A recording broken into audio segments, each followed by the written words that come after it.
আমি খুবই সন্তুষ্ট যে ১৯ দিনের ভিতরেই রামিসা হত্যাকাণ্ডের বিচার রায় হয়েছে। আপনারা যদিও জানেন রামিসা হত্যাকাণ্ড নিয়ে কিন্তু একটা পক্ষ কিন্তু জলঘোলা করতে চেয়েছিল। বিএনপি সরকারের এতে আমি অ্যাকচুয়ালি তেমন ক্রেডিট দেখতেছি না, কারণ এই নির্বাচনের পরে ওই কয় মাসের মধ্যে দেশে আইনশৃঙ্খলা পরিস্থিতির খুব উন্নতি হয়েছে তা কিন্তু না, আমরা দেখতেছি যে অবনতি হইতেছে। আসলে ধর্ষণের মতো একটা অমানুষিক কাজ যারা করে তারা সমাজের খুবই নিচু স্তরে বসবাস করে এবং সামাজিক মূল্যবোধ তাদের নেই। এখন আমরা অপেক্ষায় আছি যে রায় কার্যকর, রায়ের যতটা রায় যে দ্রুত সময়ের ভিতরে যে রায় ঘোষণা করা হয়েছে।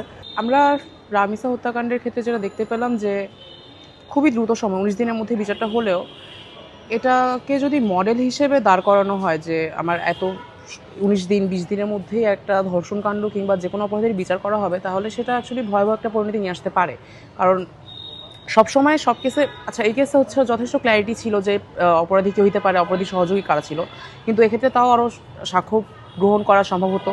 কিন্তু সব কেসে এটা নাও হতে পারে। যেমন ধরেন যদি কোনো কারণে ভিকটিম না জানতো যে পার্প কে, বা আশেপাশের মানুষরা যদি সাক্ষীও যদি শিওর না থাকে পার্প কে, সেক্ষেত্রে তো আমার জাস্টিস প্রসেসটা যথেষ্ট লেংদি হয়। অ্যান্ড সেক্ষেত্রে এটা লেংদি না হওয়ার উপায় না, কারণ আমার জাস্টিস এনশিওর করতে হবে। আমি যদি জাস্টিস এনশিওর করতে না পারি তাহলে এটা ভিকটিমের প্রতি ইনজাস্টিস হবে।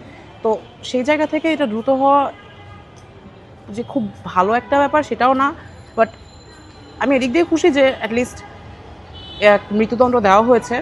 আর মৃত্যুদণ্ড দেওয়া হচ্ছে একটা অপরাধী শাস্তি পাচ্ছে, আর এটা আই হোপ কার্যকর হয়। যদিও মৃত্যুদণ্ড শাস্তি হিসেবে কতটুকু যুক্তিযুক্ত ইন জেনারেল ক্যাপিটাল পানিশমেন্ট হিসেবে ২১ শতাব্দীতে এসেও সেটা নিয়ে ডিবেটের জায়গা থাকে। আর বিএনপি সরকারের এতে আমি অ্যাকচুয়ালি তেমন ক্রেডিট দেখতেছি না, কারণ এই নির্বাচনের পরে ওই কয় মাসের মধ্যে দেশে আইনশৃঙ্খলা পরিস্থিতির খুব উন্নতি হয়েছে তা কিন্তু না, আমরা দেখতেছি যে অবনতি হইতেছে। খুব বেশি উন্নতিও না, খুব বেশি উন্নতি আমি কোনো প্রকারই দেখতেছি না। আমার এখনও রাস্তায় আতঙ্কের মধ্যে দিয়ে চলাফেরা করা লাগতেছে রাতের বেলা একটু অন্ধকার হলে। ইভেন আমার ক্যাম্পাসের মধ্যেও চিন্তাই হয়। আমার ঢাকায় আমি রাত ৯টার পরে একা ফাঁকা রাস্তায় হাঁটতেও পারতেছি না। আমি একজন ছেলে হিসেবে একা রাস্তায় হাঁটতে অনিরাপদ বোধ করতেছি। তাহলে সেক্ষেত্রে বিএনপিকে আমি কেন ক্রেডিট দিব এখানে? আমি খুবই সন্তুষ্ট যে ১৯ দিনের ভিতরেই রামিসা হত্যাকাণ্ডের বিচার রায় হয়েছে। এটা আমাদের ঐতিহাসিক একটা রায়, কারণ এর আগে অনেক ধর্ষণ হয়েছে, এর মধ্যে আমরা দেখিনি খুব দ্রুততার সাথে এমন বিচার পেতে।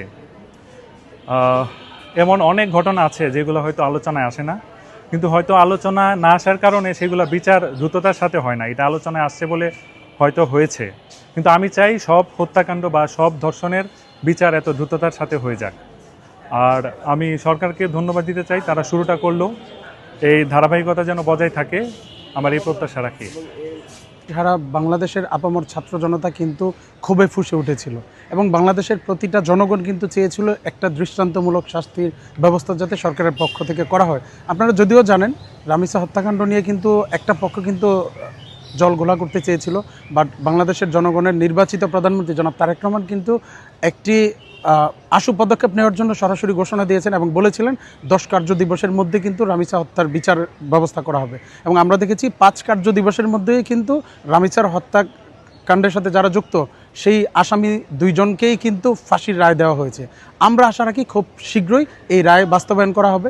এবং আমরা দেখেছি বিগত সময়, গতকালকে আমি দেখেছি যে স্বরাষ্ট্রমন্ত্রী নিজে বলেছেন ওনার এই রায়ের কার্যবিধিটা যাতে আইনানুগভাবেই কীভাবে আগিয়ে নিয়ে আসা যায়, যাতে করে এই ধরনের যারা অপরাধী আছে সারা বাংলাদেশে, যারাই ধর্ষণের মতো নৃশংস অপরাধ করে, তারা যাতে তাদের চোখের সামনে ফাঁসির দড়িটা দেখতে পারে।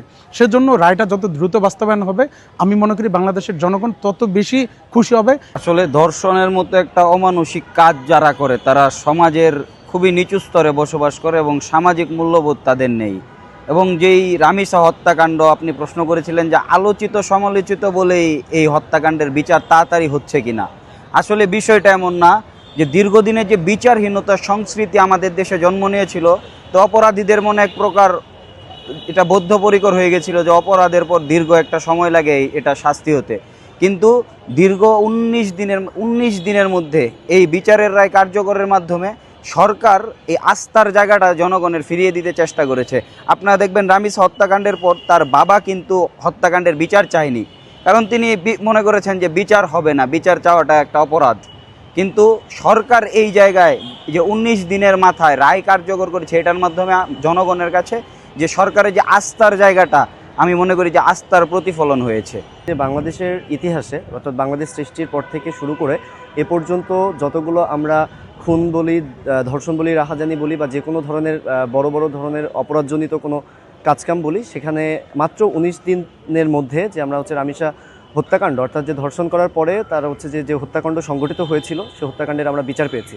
এখন এটি বাংলাদেশের ইতিহাসে এই প্রথম। এবং আপনি যে কোশ্চেনটা করেছেন যে বেশি আলোচনা সমালোচনা জন্ম দেওয়ার কারণেই কিনা এই 19 দিনের মাথায় তার হচ্ছে যে এই রায়টা হলো। এখন রায় হচ্ছে ইয়া হয়ে গেছে, এখন আমরা হচ্ছে অপেক্ষায় আছি যে রায় কার্যকর। রায়ের যতটা রায় যে দ্রুত সময়ের ভিতরে যে রায় ঘোষণা করা হয়েছে, আমরা বাংলাদেশের হচ্ছে সাধারণ মানুষ যারা হচ্ছে অহরহ এরকম ঘটনা দেখছি, প্রত্যক্ষ করছি, তারা আমরা আশা করি যে খুব দ্রুত সময়ের ভিতরেই যেন যে রায়টা প্রকাশিত হয়েছে, রায়টা যেন কার্যকর করা যায়।